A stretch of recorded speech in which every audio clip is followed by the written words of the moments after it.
제 폰이 여기 맡겼다고 했어요. 이거요.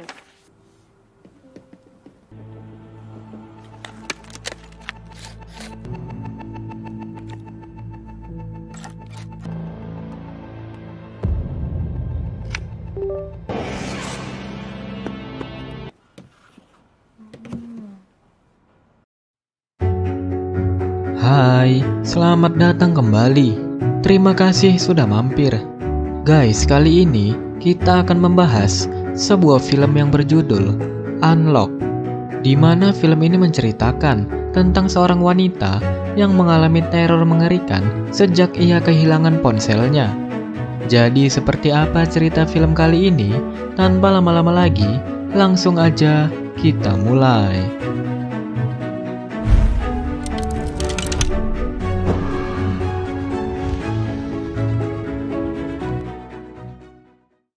Film ini berlatar di Korea Selatan selama masa pandemi COVID-19.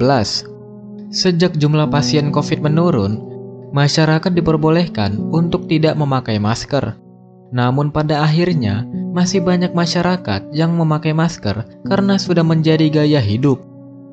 Bicara soal gaya hidup di Korea, di film ini juga diperlihatkan bagaimana hampir setiap aktivitas harian mereka selalu berhubungan dengan ponsel.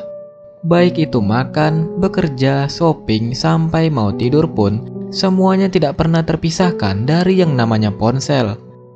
Setelah itu, kita pun diperkenalkan dengan tokoh utama di film ini yang bernama Lee Nami. Nami saat ini bekerja sebagai pelayan kafe milik ayahnya sendiri. Di tengah kesibukannya, Nami selalu meluangkan waktu untuk berkumpul bersama sahabatnya serta mencari pekerjaan baru yang lebih menjanjikan. Di suatu malam, Nami yang sedang mabuk terlihat di dalam bis dalam perjalanan pulang. Lalu saat ia keluar, Nami tidak sadar telah menjatuhkan ponselnya di bus tersebut. Ponsel Nami kemudian diambil oleh seorang pria bernama Oh Jun Yong. Dari sini, akan sedikit kita jelaskan tentang profil dari Oh Jun Yong. Jun Yong adalah ahli keamanan digital yang membuka toko reparasi ponsel di sebuah pusat perbelanjaan. Nah, akibat pandemi, tokoh Jun Yong menjadi sepi pelanggan, sehingga ia pun lebih sering menghabiskan waktunya di rumah. Keesokan paginya, ponsel Nami sempat ditelepon oleh temannya, sehingga ia tahu bahwa ponsel Nami telah menghilang. Agar tidak terlihat mencurigakan, Jun Yong mengangkat telepon tersebut sambil menggunakan aplikasi khusus yang mampu mengubah suaranya menjadi perempuan. Di akhir percakapan dengan teman Nami, Jun Yong berjanji akan mengembalikan ponsel Nami di kafe milik ayahnya. Setelahnya, Jun Yong bolak-balik gagal membuka ponsel Nami karena ia tidak tahu apa sandinya. Merasa kesal, Jun Yong akhirnya melancarkan trik jahat untuk membuka ponsel Nami. Jun Yong memulai triknya dengan membanting ponsel Nami sampai layarnya rusak. Selanjutnya, Jun Yong mengabari teman Nami soal kerusakan ponsel tersebut. Dengan cerdik, Jun Yong mengarahkan Nami ke toko servis ponsel miliknya dan memastikan biaya reparasinya gratis. Tak lama kemudian, Nami berangkat ke toko servis Jun Yong. Sesampainya di lokasi, Jun Yong terlihat juga memakai masker, sehingga Nami tidak tahu wajah aslinya. Jun Yong lalu memberikan formulir untuk permintaan reparasi yang wajib diisi oleh Nami. Nami sempat kaget melihat formulir itu karena meminta password ponsel milik pelanggannya. Namun karena ingin ponselnya cepat diperbaiki, Nami akhirnya menuliskan password ponselnya tanpa ada rasa ragu. Di tengah proses perbaikan, Jun Yong gerak cepat menginstal aplikasi pengintai tanpa sepengetahuan Nami. Selain berhasil mendapatkan password, Jun Yong kali ini bisa mengintai ponsel Nami dengan memanfaatkan kamera dan mikrofon ponsel. Bahayanya lagi, Jun Yong dapat mengoperasikan ponsel Nami dari jarak jauh, dan meskipun layarnya sedang mati. Nami akhirnya pulang tanpa menyadari ponselnya sudah disadap oleh Jun Yong. Sejak melakukan pengintaian ini, Jun Yong jadi mengetahui aktivitas dan kebiasaan Nami sehari-hari. Bahkan ia sudah tahu apa yang disukai dan tidak disukai oleh Nami. Dan Jun Yong memanfaatkan informasi itu untuk mendekati Nami dengan akun palsu. Selanjutnya, untuk pertama kali, Junyoung mengunjungi kafe Nami dan memesan minuman sari buah plum. Nami pun langsung heran, karena bagaimana pria asing itu langsung memesan minuman kesukaannya. Apalagi minuman ini hanya diketahui oleh pelanggan tetap. Akhirnya, saat ditanyai oleh Nami, Junyoung berhasil membuat alibi dengan mengatakan bahwa dia adalah penggemar buah plum. Sementara itu, ayah Junyoung yang bernama Wajiman menemukan sesosok jasad korban yang tewas dibakar di area pegunungan. Jiman yang bekerja sebagai detektif langsung menyelidiki TKP. Lalu, di tengah proses olah TKP, Jiman tidak sengaja menemukan potongan kertas bertuliskan nama Junyoung. Saat menganalisa kasus pembunuhan sadis ini, Jiman meyakini bahwa anaknya bukanlah pelaku pembunuhan tersebut. Karena sejak kecil, Junyoung mempunyai sifat penakut dan sulit bergaul. Namun, Jiman bisa berpikir demikian karena ia sudah lama hidup terpisah dari Junyoung, dan ia pun tidak pernah menghubungi anaknya.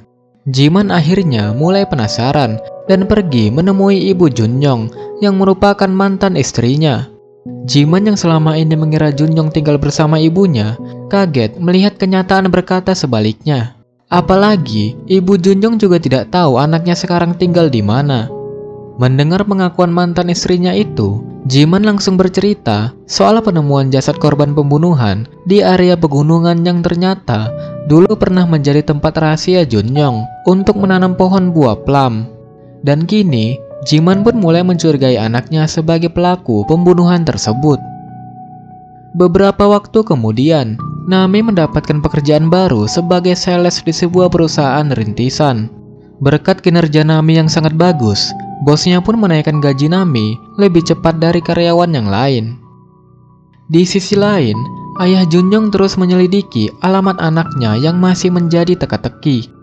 Akhirnya, setelah melakukan penyelidikan di mana-mana, Jiman berhasil menemukan rumah Junyoung.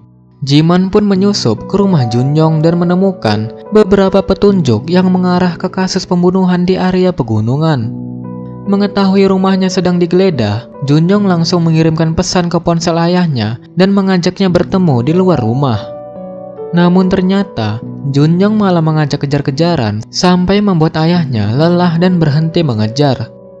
Saat kembali menggeledah rumah Junyoung, Jiman akhirnya menemukan batang korek api yang mirip dengan yang ada di TKP pembunuhan. Dan sejak saat itulah, Jiman semakin curiga bahwa anaknya adalah pelaku pembunuhan tersebut. Beberapa hari kemudian, Junyoung kembali mengunjungi kafe Nami. Karena Nami sedang tidak ada, Junyoung pun langsung memesan sari buah plum kepada ayahnya. Ternyata, ayah Nami mengetahui bahwa Junyoung masih pelanggan baru, sehingga ia curiga bagaimana Junyoung mengetahui menu khusus pelanggan tetap. Tak lama berselang, Junyoung akhirnya bertemu dengan Nami di kafe itu untuk membeli CD band favoritnya yang dijual oleh Nami. Khawatir melihat kedekatan anaknya dengan Junyoung, ayah Nami pun menasihati Nami agar ia menjauhi pria mencurigakan seperti Junyoung. Namun, Nami mengabaikan nasihat ayahnya karena menurutnya Junyoung adalah pria yang baik. Menyadari kecurigaan ayah Nami, Junyoung pun langsung merencanakan pembunuhan dengan menggunakan nomor ponsel Nami yang telah diretas. Junyoung berhasil membujuk ayah Nami agar menginstal sebuah aplikasi yang sebenarnya menjadi alat pelacak lokasi rumah ayah Nami. Setelah itu, ayah Nami yang tinggal sendirian di rumah mendapatkan pesan misterius bahwa ada kiriman paket di depan rumahnya. Begitu ayah Nami keluar mengambil paket, Junyoung pun langsung menghampirinya dan menikam ayah Nami dari belakang. Tidak puas menusuk ayah Nami, Junyoung juga menghancurkan karir Nami. Ia pun menggunakan akun Instagram Nami yang berhasil diretas dan mengupload foto yang mengungkapkan kenaikan gaji Nami serta proyek rahasia perusahaannya. Keesokan harinya, saat baru datang ke kantor, Nami langsung dihujat oleh rekan-rekannya yang iri melihat gajinya naik lebih cepat. Bosnya juga marah besar kepada Nami karena ia mengingkari janji mereka untuk merahasiakan kenaikan gaji. Parahnya lagi, akibat bocornya proyek rahasia, kini perusahaan terancam bangkrut usai banyak investor yang hengkang dan menuntut pengembalian dana karena mereka ditipu. Di tengah kekacauan ini, Nami sempat meluruskan bahwa sebenarnya ponselnya telah diretas dan bukan dia yang mengupload foto tersebut. Namun karena sudah terlanjur kecewa berat, bos akhirnya memecat Nami secara kasar dan memalukan. Ternyata semua ini sudah direncanakan oleh Junyong untuk menyingkirkan orang-orang terdekat Nami. Sehingga Nami jadi kesepian dan hanya memiliki Junyong sebagai temannya. Frustasi dengan kejadian ini, Nami pun mengajak teman baiknya untuk melaporkan ke kantor polisi. Namun polisi tidak bisa memproses laporan Nami karena ia tidak mempunyai bukti bahwa ponselnya telah diretas. Dengan didampingi oleh temannya, Nami akhirnya berusaha sendiri mencari bukti dan pelaku yang sebenarnya. Di waktu yang sama, Junyong yang mengintai Nami dari rumah sambil menyekap ayah Nami yang masih hidup. Saat ayah Nami mulai bisa berbicara, dia pun mengutuk aksi Junyong yang menghancurkan hidup putrinya. Namun Junyong masa bodoh dengan semua itu dan mengakui dia telah menjadi jahat karena sudah belasan tahun ditelantarkan oleh ayahnya yang pergi dari rumah. Saat berhadapan dengan ayah Nami, Junyong juga mengatakan bahwa ia bisa dengan mudah mengendalikan hidup orang lain dan ia pun bisa menjadi siapa saja setelah berhasil meretas ponsel korban. Kemudian, setelah berhasil mengendalikan ponsel ayah Nami, Junyong menutupi kondisi ayah Nami dengan mengabari Nami bahwa kafenya sedang libur. Junyong akhirnya menjamin bahwa ia tidak akan menyerang Nami selama Nami tidak mencurigainya. Sementara itu, polisi terus melakukan olah TKP di pegunungan, hingga akhirnya menemukan 7 mayat korban pembunuhan yang lokasinya berbeda-beda. Di tengah penyelidikan, Jiman mulai yakin bahwa Junyong adalah pelaku pembunuhan berantai ini. Jiman juga menyalahkan dirinya sendiri karena selama ini ia telah mentelantarkan Junyong hingga mengubahnya menjadi jahat. Dan demi menebus kesalahannya, Jiman akhirnya bergerak untuk menangkap Junyong. Meski sudah dikabari bahwa kafe sedang libur, Nami dan sahabatnya tetap ke sana untuk mendiskusikan cara menangkap pelaku. Tak lama berselang, Junyong yang dari tadi memantau lewat aplikasi pengintai akhirnya datang juga ke kafe untuk menyingkirkan sahabat baik Nami dengan memanfaatkan profesinya sebagai ahli keamanan digital. Junyong berbohong bahwa ponsel Nami telah dipasangi aplikasi pengintai. Namun aplikasi ini tidak bisa dikendalikan pelaku dari jarak jauh. Karena itu, Junyong pun menyimpulkan bahwa ponsel Nami mungkin telah diretas oleh orang terdekat saat ia tidak menyadarinya. Percaya dengan omongan Junyong, Nami pun teringat bahwa sahabat baiknya itu memang sempat menginap di rumahnya. Akhirnya, Nami menuduh sahabatnya itu telah meretas ponselnya saat ia sedang tidur. Sakit hati difitnah oleh Nami, sahabat baiknya itu pun akhirnya memutuskan hubungan persahabatan yang telah terjalin sejak lama. Sampai di rumah, Nami menangis sambil membanting ponselnya karena ia frustasi telah kehilangan pekerjaan dan sahabatnya. Di lain pihak, Jiman dan rekannya mendatangi toko reparasi Junyong yang sedang sepi, dan di tempat itulah Jiman menemukan formulir reparasi milik 7 korban pembunuhan di pegunungan. Jiman juga menemukan formulir milik Nami sehingga ia pun meyakini bahwa Nami akan menjadi korban pembunuhan yang selanjutnya. Saat Jiman sedang sibuk menggeledah toko, kebetulan Nami pergi ke sana untuk memperbaiki ponselnya. Namun, setelah mendengar penjelasan dari Jiman, Nami baru tahu bahwa Junyong adalah pemilik toko tersebut. Nami juga baru tahu kebohongan Junyong soal profesinya, lengkap dengan kejahatannya sebagai pelaku pembunuhan. Dan sekarang Nami sudah paham, aplikasi pengintai tidak akan berfungsi jika ponselnya dimatikan.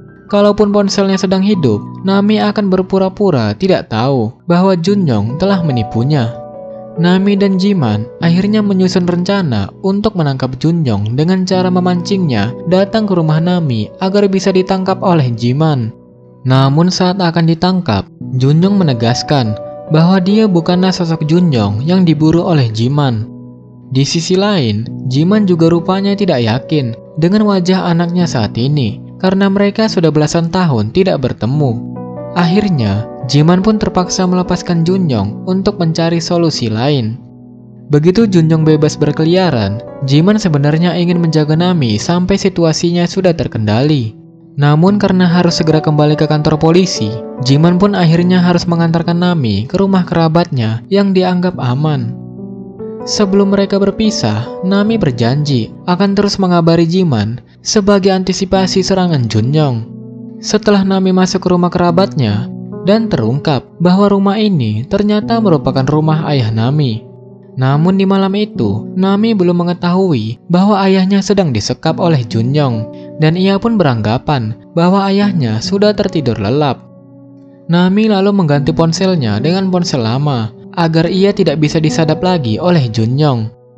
Namun, hal itu ternyata hanyalah percuma. Namun nyatanya, Nami masih memakai nomor SIM yang sebelumnya sudah diretas oleh Junjong. Dan ternyata, Junjong dari tadi sudah di dalam rumah ini untuk menunggu Nami. Begitu Junjong keluar dari persembunyiannya dan menemui Nami, ia pun langsung menunjukkan foto ayah Nami yang sedang disekap di suatu ruangan. Junjong akhirnya memberikan pilihan, apakah Nami mau menyelamatkan ayahnya atau membunuh Junjong. Di tengah kebingungan, Nami sebenarnya ingin membunuh Junjong dengan pisau yang ia sembunyikan di dalam sakunya. Namun Nami masih belum mempunyai keberanian, sehingga ia pun membiarkan Junjong pergi ke toilet. Saat Junjong sedang tidak ada, Nami memeriksa setiap ruangan di rumah sambil bersiap menyerang. Secara tidak sengaja, Nami akhirnya menemukan ayahnya yang telah disekap di dalam kamar mandi. Dan di saat itu pula, Junjong yang seolah sudah menebak tindakan Nami, tidak kuat melihat ayahnya disiksa.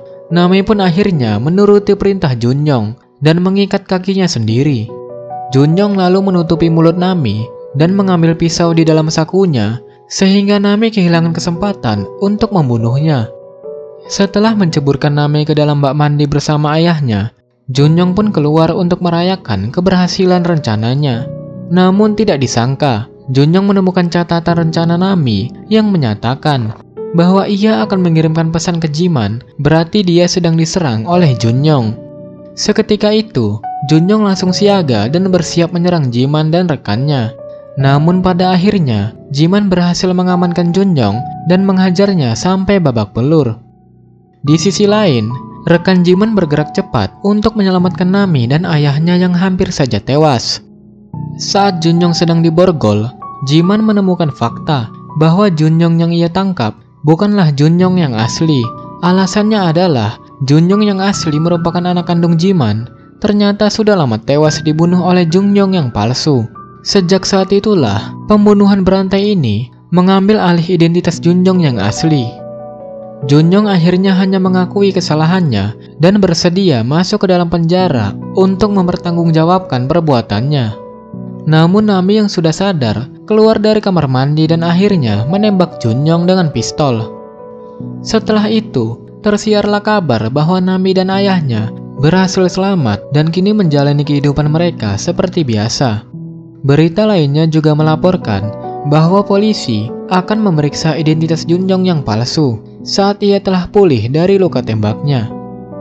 Beberapa waktu kemudian, Nami terlihat menikmati pekerjaannya di kafe bersama sang ayah. Namun di tengah situasi menyenangkan itu, Nami masih merasa diintai oleh Junjong. Tapi di sini, film pun akhirnya berakhir. Nah, jadi itu dia guys, cerita dari film Unlock. Gimana, seru atau enggak nih? Tulis komentar kalian di bawah. Dan ya, jika ada salah-salah kata, mohon dimaafkan dan sampai jumpa lagi.